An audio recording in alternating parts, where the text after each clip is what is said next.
देखिए, अब हिंदी में भी मैं आप लोगों को कुछ बता देना चाहता हूं। इसके पहले मैंने आप लोगों को सबसे पहले व्यंजन वर्ण के उच्चारण के बारे में बताया था, स्वर वर्ण के उच्चारण के बारे में बताया, फिर मैंने व्यंजन वर्ण के प्रकार को बताया। आज मैं आप लोगों को हिंदी में ही बलाघात के बारे में बताने जा रहा हूं। ये सभी चीज आप लोगों के लिए इंपॉर्टेंट है, समझ जाइएगा। मैं बार बार बोलता हूं, क्वेश्चन समझिए आउट है, यही आएगा। जब इतनी बात बोल रहा हूं तो फिर इसको करने में क्या लगता है। सबसे पहले है बलाघात।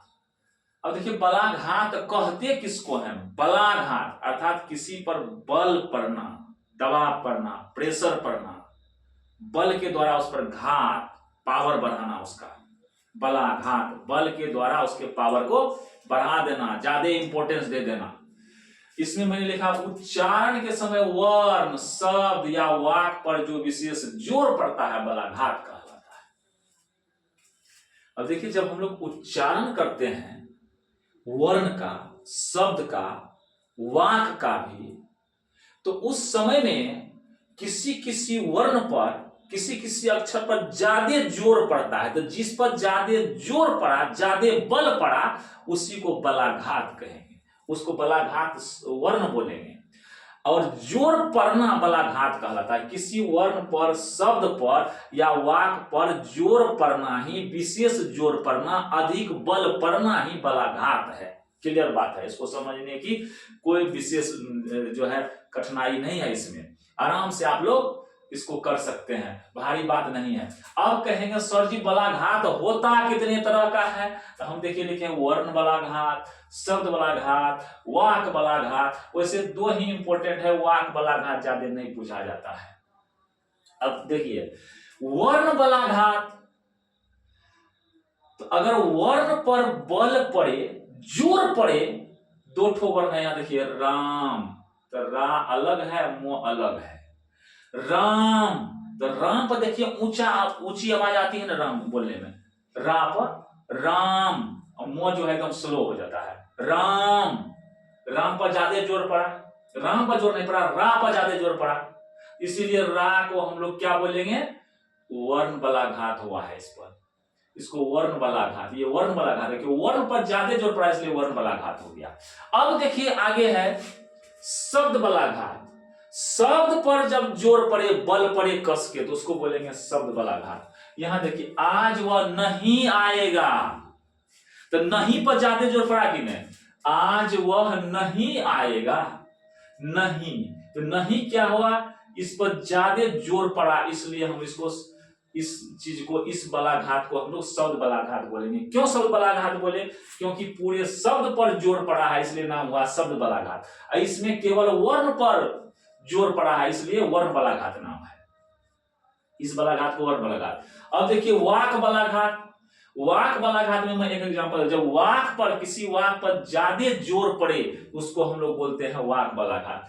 अगर पढ़ना है सवेरे जगो, अब देखिए इस पर ज्यादा जोर मारे हैं ना, अगर पढ़ना है सवेरे जगो, इस पर ज्यादा जोर दिए हैं। तो जब इस पर ज्यादा जोर पड़ा, तो इसको हम लोग क्या बोलेंगे? पूरे को हम बोलेंगे वाक बलाघात, जिस पर ज्यादा जोर दिए। अब इतनी बात हो गई, बलाघात समझ लिए। बलाघात में सीधे समझिए ना भाई, अरे जब वर्ण पर यानी अक्षर पर, शब्द पर, शब्द को ही पद भी बोलते हैं, या वाक पर जब कस के जोर पड़े ना, विशेष जोर पड़े, अब नहीं कहिएगा हुमचौहा जोर, वो मजाक की बात है, बहुत जोर पड़े, उसको हम लोग क्या बोलेंगे? बलाघात बोलेंगे। वर्ण पर, शब्द पर या वाक पर जब कस के जोर पड़ता है, ज्यादा जोर पड़ता है बोलने में, तो उसको हम लोग बलाघात कहते हैं। क्लियर बात है, एकदम सिंपल भाषा में समझिए, ज्यादा लटपट करने की कोई जरूरत नहीं, समझने से मतलब है।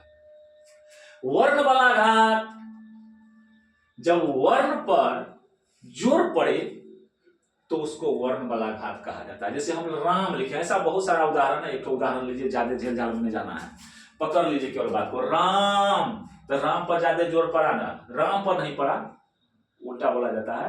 राम, जब राम बोले तो रा पर अधिक जोर पड़ रहा है, राम। आप भी बोल के देखिए राम, तो रा पर ज्यादा जोर पड़ रहा है और ज्यादा जो है लंबा स्वर भी खिंचाता है, इसलिए इसको हम लोग बोलेंगे रा। बढ़िया देखिए, राम, जब राम बोलते हैं तो राम, तो रा पर अधिक जोर पड़ रहा है ना, तो इसलिए इसको हम लोग क्या बोलेंगे, इसको हम लोग बोलेंगे वर्ण बलाघात, क्योंकि वर्ण पर ज्यादा जोर पड़ा है। अब देखिए यहां शब्द बलाघात, आज वह नहीं आएगा, तो नहीं पर जोर पड़ा है, यहाँ पर इसको शब्द बलाघात बोलेंगे। क्यों? क्योंकि पूरे शब्द नौ हदरी का अनुस्वार मिलकर के एक शब्द बना है, इस पूरे शब्द पर जोर पड़ रहा है, इसलिए इसको शब्द बलाघात कहेंगे। वाक बलाघात, जब वाक पर जोर पड़े तो उसको वाक बलाघात कहेंगे। जैसे अगर पढ़ना है सवेरे जगो, अगर पढ़ना है तो एक के बार में हम खींचे और ज्यादा जोर पड़ा, इसीलिए इसको हम लोग क्या बोलेंगे, इस पर जो बल पड़ा, इस पर जो जोर पड़ा, एक वाक पर, इसको हम लोग वाक बलाघात कहेंगे। बड़ी बात नहीं है, बात बड़ी नहीं है, लेकिन परीक्षा में अगर लिख दिए तो बात बड़ी हो जाएगी, नंबर मिल गया तो। नहीं तो अभी तो लग रहा है कुछ नहीं है, कौन सी पढ़ा रहे हैं सर जी। अनुतान, अनुतान है सुर लहर, आवाज के उतार चढ़ाव को ही अनुतान कहा जाता है। अनुतान, शब्द के पीछे जो तान होता है, शब्द के पीछे जो अनुमिस होता है उसके साथ या पीछे, अनुतान शब्द के साथ जो तान होता है, तनाव होता है, उतार चढ़ाव होता है आवाज में, सुर लहर को ही कहा जाता है अनुतान। जैसे हम बोलते हैं, कोई पूछा सर जी ठीक है, हाँ अच्छा, ऐसे अच्छा, उसी बात को बोल रहे हैं अच्छा, अच्छा, अब इसी बोल अच्छा, इसका अर्थ क्या हो गया, अच्छा तुमको दिखा देंगे, अंतर हो गया ना, एक के शब्द को बोल रहे हैं, तंग में अंतर हो रहा है। अब कोई कुछ अच्छा, अब जाइएगा ना, हाँ हाँ, अब देखिए कैसे हो गया, हाँ काबिल बनता है। इस हाँ का मतलब क्या हो गया, हाँ हम जो है नहीं स्वीकार नहीं रहे हैं, उसको एक तरह से उसका क्या कर रहे हैं, व्यंग कर रहे हैं। हाँ हाँ हाँ, अब देखिए यहां, अब कोई खाना दे रहा है, बस, इसी को बोलेंगे बस, बस, इसका अर्थ क्या हो गया, मतलब भैया इतने टा, समझे बात को, मतलब क्या हो गया इतने ठो, दैट्स ऑल, मतलब क्या खत्म बात। अब देखिए, तो इसी बात को बोलने बोले में अंतर है ना, अच्छा अच्छा, देखिए अंतर हो रहा है, इसका ऐसे बोले अच्छा, इसका मीनिंग कुछ और हो रहा है, जबकि अच्छा, इसका मतलब हम स्वीकार किए। अब बोलेंगे सर और लेना है, हाँ हाँ, काबिल बनता है। तो हाँ जो ऐसे करके बोले, इसका मतलब है उसका हम व्यंग किए। अब देखिए बस, बस, बस, इसका अर्थ क्या हो गया कि मतलब अब तुमको नहीं है, दोनों में अंतर हो रहा है ना। अब देखिए संगम क्या होता है, उतार चढ़ाव बता दिए, संगम क्या होता है, संगम अर्थात जहां पर दो ठो छोटे छोटे शब्द के टुकड़े अगर मिलते हैं, तो उस बीच में जब दो ठो मिलता है तो कुछ ना कुछ आवाज में गैप होता है, बीच में जो गैपिंग होता है, खाली होता है, उसी को बोलते हैं हम लोग संगम।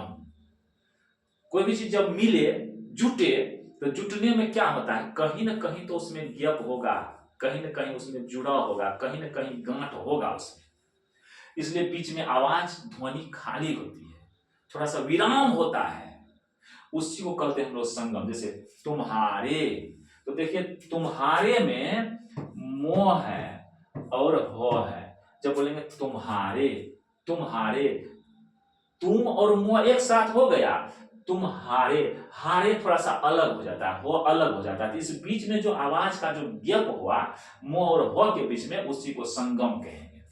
क्लियर है बात, समझ गए, इसमें कहीं कोई दिक्कत? अगर आप लोग इसको हल्का में नहीं लीजिएगा, है हल्का, लेकिन इसको पढ़ लीजिएगा तो यही चीज जो है आपका जो है इमेज बना देगा, परीक्षा में अच्छा मार्क ले आएंगे और चोरी करने की कहीं जरूरत नहीं पड़ेगी।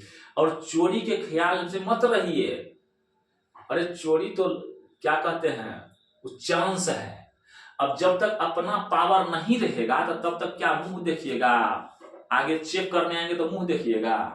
कुछ अपना जानिएगा तब ना लिखिएगा, तो शायद समझो कुछ मिल गया नुस्खा तो थोड़ा सा हेल्प ले सकते हो। मैं नहीं कहता हूं हेल्प लेने के लिए, अगर ऐसा मिजाज है तो इसलिए कह रहा हूं कि भाई पढ़ भी लो, खाली उसी के फिराक में नहीं रहो। अगर इतना कंप्लीट कर लिया तो कुछ तो अपना पावर हो गया, दूसरे के पावर पर कितना कूदोगे।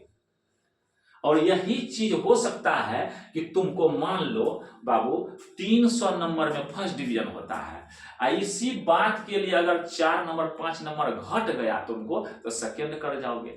यही थोड़ा सा अगर 4-5 नंबर एक नंबर का वैल्यू होता है, थोड़ा सा बढ़ गया तो फर्स्ट डिवीजन कर जाओगे। इसी से जिंदगी में कुछ अलग बात हो जाएगी, इसी की कमी हो गई तो कुछ अलग बात हो जाएगी।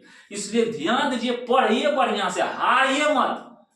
हार गए तो हार गए, हार गए तो हार गए, हारने से हार नहीं पहनोगे। अब देखिए मैं इसलिए कहता हूं, बार बार कहता हूं, हार कर जो भाग गए, क्या बोले, हार कर जो भाग गए हारने से पहले ही हार गए।